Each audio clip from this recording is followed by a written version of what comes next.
الحمد لله نحمده ونستعينه ونستغفره ونؤمن به ونتوكل عليه ونعوذ بالله من شرور أنفسنا ومن سيئات أعمالنا من يهده الله فلا مضل له ومن يضلله فلا هادي له وأشهد أن لا إله إلا الله وحده لا شريك له وأشهد أن سيدنا ومولانا محمدا عبده ورسوله صلى الله تعالى عليه وعلى آله وأصحابه وبارك وسلم تسليما كثيرا كثيرا.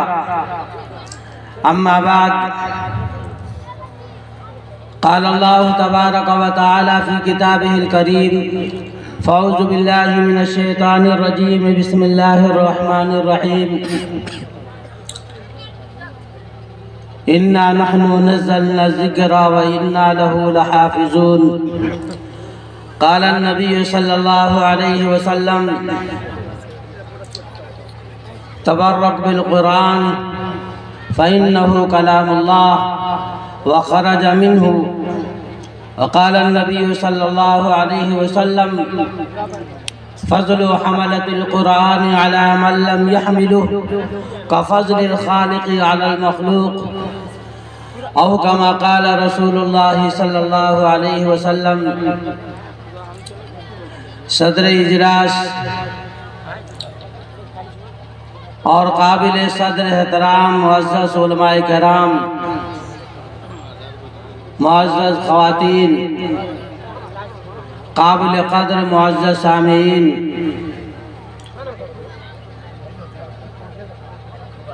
اللہ تبارک و تعالیٰ کا بہت بڑا فضل ہے، کرم ہے کہ اللہ نے ہم سب کو کچھ کہنے اور سننے کی توفیق عطا فرمائی. اگر بات عمل کی نیت سے سنی جائے تو پھر اللہ عمل کی توفیق دیتا ہے، اور اگر نیت درست نہ ہو تو پھر یہ ساری محنتیں بیکار ہیں. دنیا کا سب سے بڑا عقل مند آدمی وہ ہے جو اپنے وقت کو کام میں لے آئے، اپنے وقت کی حفاظت کرے.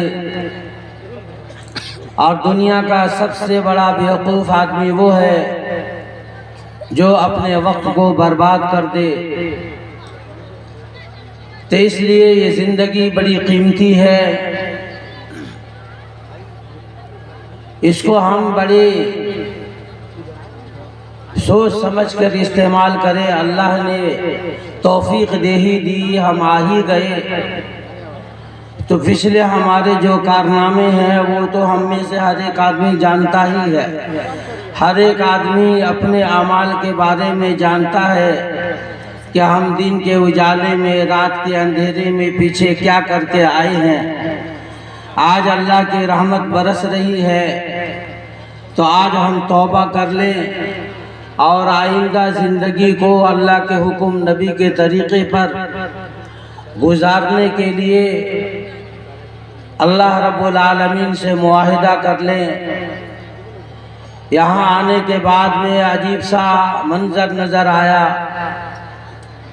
یہاں کی جو روحانیت ہے وہ دوسری جگہوں سے مختلف ہے. یہاں کے لوگوں کے اندر جو جذبات دیکھنے میں آئے، جو شوق نظر آ رہا ہے، یہ واقعتاً قابل تعریف ہے. جو منتظمین ہیں اللہ ان کو جزائے خیر عطا فرمائے. واقعتاً ایک جذبہ، ایک شوق ہے. تو اس لیے اب نیت کر لیں کہ انشاءاللہ علماء کرام کی جو بھی باتیں آئیں گی ہم اس کے اوپر عمل کریں گے، اور پیچھے جو کر لیا اس سے اللہ سے جو ہے توبہ کریں گے انشاءاللہ. اللہ رب العالمین نے کئی کتابیں نازل فرمائی. مفتی عبدالخالق صاحب نے آپ کے سامنے تفصیل سے بیان فرمایا.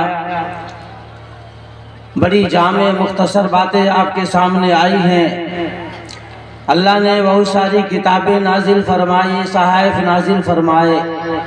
وہ تمام کی تمام کتاب اللہ ہیں، ان کو اللہ کی کتاب کہا جاتا ہے، لیکن قرآن کریم کو کتاب اللہ کے ساتھ کلام اللہ بھی کہا جاتا ہے۔ وہ کتاب اللہ بھی ہے اور کلام اللہ بھی ہے۔ کلام اللہ اس لیے ہے کہ اللہ نے خود اس کی تلاوت فرمائی ہے، اللہ نے خود اسے پڑھا ہے، اپنی زبان مبارک سے پڑھا ہے۔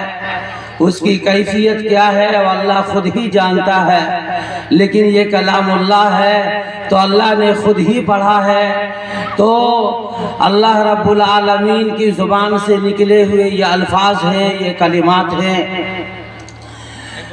اللہ رب العالمین نے اس کی تلاوت فرمائی، جبریل سنے اور پھر اس کو لے کر آئے، تو یہ اللہ کی ذات سے نکلا ہوا کلام ہے۔ ظاہر ہے کہ کسی بھی چیز کی نسبت، جیسے چمنی کی اینٹ جب نکلتی ہے اس کو بیت الخلاء میں لگاتے ہیں، تو بیت الخلاء میں جب جاتے ہیں تو اسی اینٹ کے اوپر چپل پہن کر جاتے ہیں، بغیر چپل کے کوئی بیت الخلاء میں نہیں جاتا ہے۔ اور وہی اسی اینٹ کو مسجد میں لگاتے ہیں تو کوئی چپل پہن کر نہیں جاتا ہے۔ تو اینٹ جو نکل رہی ہے وہ ایک ہی چمنی سے نکل رہی ہے، ایک اینٹ کی نسبت مسجد سے ہو گئی، تو پھر انسان اپنے وجود کا سب سے عظیم الشان حصہ، جس کو ہم سر بولتے ہیں اور فخر سے بولتے ہیں کہ ہمارا سر اگر جھکے گا تو میرے رب کے سامنے جھکے گا۔ کوئی مائی کا لال نہیں ہے کہ جو میرے سر کو میرے رب کے علاوہ کسی کے سامنے جھکا دے۔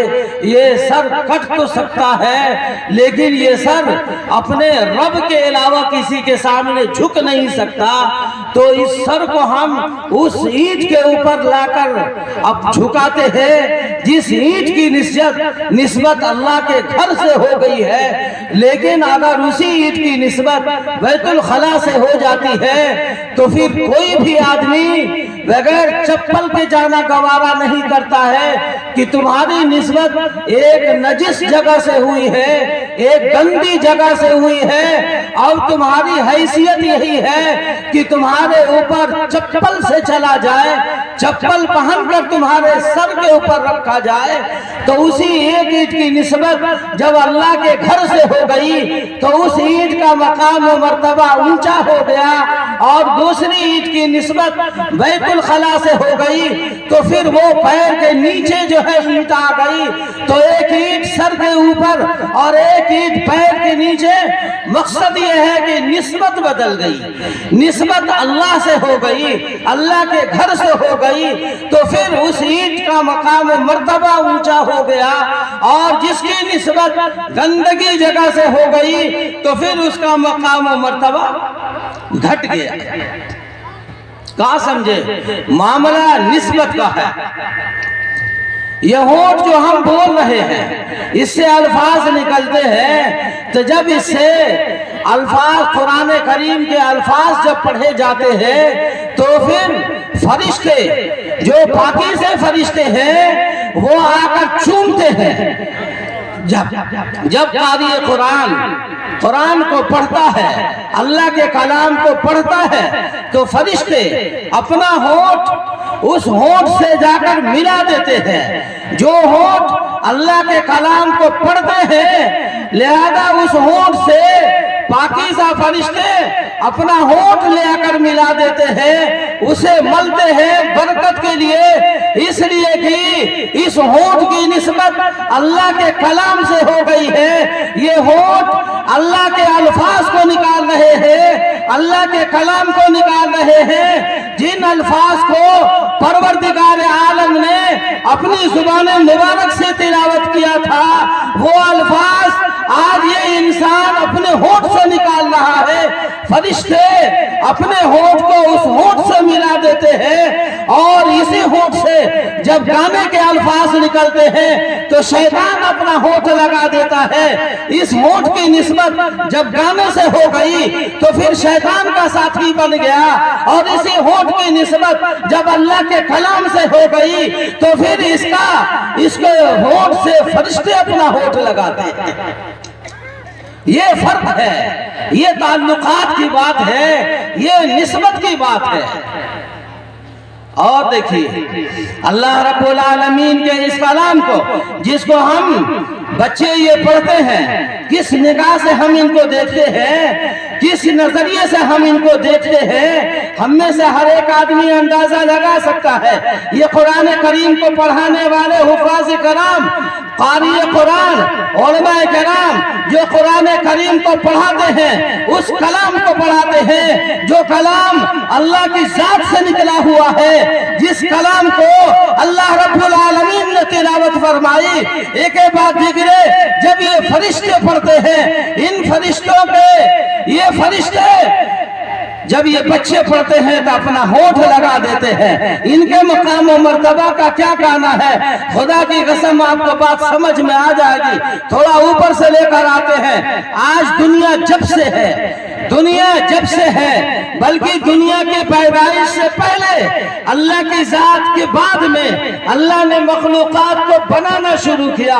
اس وقت سے لے کر اور قیامت تک کا ایک اصول ہے کہ جس کی نسبت قرآن کریم سے ہوئی ہے, اللہ رب العالمین نے اس کا مقام و مرتبہ اونچا کیا ہے. آگے جو میں باتیں کہنا چاہتا ہوں, جو لوگ اس روئے زمین کے اوپر عزت کی زندگی گزارنا چاہتے ہیں, جو یہ چاہتے ہیں کہ لوگ مجھے سیلوٹ کریں, مجھے سلامی داغیں, میری عزت کی جائے, میری آہو بھگت کی جائے, میرا مقام و مرتبہ اونچا ہو, میرا ڈنکا بجے, وہ اس بات کو اپنے دماغ کے اندر بیٹھا لے اور اس کے اوپر عمل کرنا شروع کر دے. خدا کی قسم دنیا لاکھ آپ کی عزت گرانا چاہے گی, لیکن وہ گرا نہیں سکتی ہے. اللہ رب العالمین نے آدم علیہ السلام کو پیدا فرمایا. اللہ نے آدم علیہ السلام کے شکل و صورت کو بنائی, آپ کے ڈھانچہ کو بنایا, اور پھر آدم علیہ السلام کے جسم کے اندر روح کو ڈالا. جیسے ہی روح ڈالی, آدم علیہ السلام اٹھنے لگے, اور جب سر اٹھایا, عرش کے اوپر دیکھا, لکھا ہوا تھا لا الہ الا اللہ محمد رسول اللہ. آدم علیہ السلام جب دنیا میں آئے تو پھر روتے روتے جب اللہ سے معافی مانگی, اور رسول اللہ صلی اللہ علیہ وسلم کا یعنی محمد رسول اللہ کے واسطے سے اللہ سے مغفرت چاہی. اللہ رب العالمین نے آپ کی لغزش کو معاف کر دیا. تو کہنے کا مطلب یہ ہے کہ آدم علیہ السلام نے سر اٹھایا, عرش کے اوپر دیکھا, لکھا ہوا تھا لا الہ الا اللہ محمد رسول اللہ, اس کے اوپر لکھا ہوا تھا. اس بات سے کہنے کا مقصد یہ ہے, دنیا کے اندر جتنے بسنے والے مذاہب کے لوگ ہیں وہ تمام کی تمام آدم کی اولاد ہیں, چاہے وہ ہندو ہو, چاہے مسلم ہو, سکھ ہو, عیسائی ہو. اس بات سے دنیا کا کوئی بھی انسان کسی بھی خطے کے اندر رہنے والا ہو, کسی بھی مذہب کا ماننے والا ہو, سب کے سب آدم کی اولاد ہے. اسی آدم کی پیدائش ہو رہی ہے, اور جب اس کے اندر روح ڈالی جاتی ہے, آدم علیہ السلام سر اٹھاتے ہیں, عرش کے اوپر دیکھتے ہیں, لکھا ہوا ہے لا الہ الا اللہ محمد رسول اللہ. محمد رسول اللہ کی وجہ سے آدم کا قد اونچا ہو رہا ہے. اور پھر اللہ رب العالمین نے تمام فرشتوں کا حکم دیا کہ تمام فرشتے آدم کے سجدے کریں. طلاق سے سب سے پہلے میکائیل علیہ السلام سجدے میں گر جاتے ہیں. اللہ رب العالمین نے قرآن کریم کی ساری چیزوں کو ان کے پیشانی کے اندر محفوظ فرما دیا. میکائیل کا مقام و مرتبہ اونچا ہو گیا, وہ اس وجہ سے کہ قرآن ان کے پیشانی کے اندر موجود ہے. پھر اس کے بعد میں دنیا کے اندر ایک بات دیگر